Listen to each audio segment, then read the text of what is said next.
Lisa Cunha with that breaking news today in Denver. A big victory for the president after the Supreme Court rules in favor of the administration's new asylum restrictions. Here is brand new reaction from the Customs and Border Protection Acting Commissioner Mark Morgan last hour. The fight's not over, so we're still going through hearing this on the actually merits of this case right now. But right now, what that means, while that's going on, we can fully implement this rule along the entire southwest border to hit this crisis. Griff Jenkins live from Washington on that for us this morning. Hey, Griff.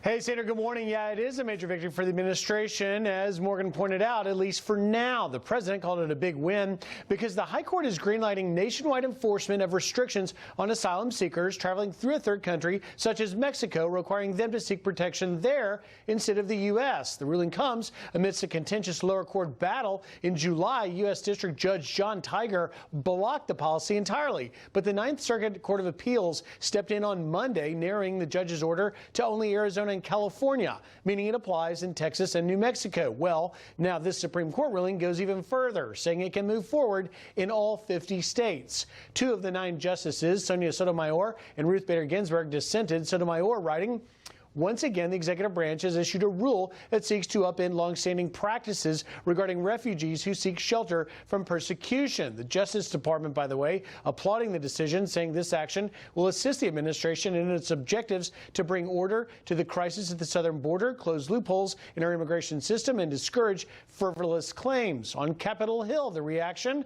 from House Judiciary Committee Chairman Jerry Nadler blasting it, saying lives will be lost. This rule will result in those fleeing fear and persecution to be turned away at our doorstep and will only exacerbate the humanitarian crisis on the region.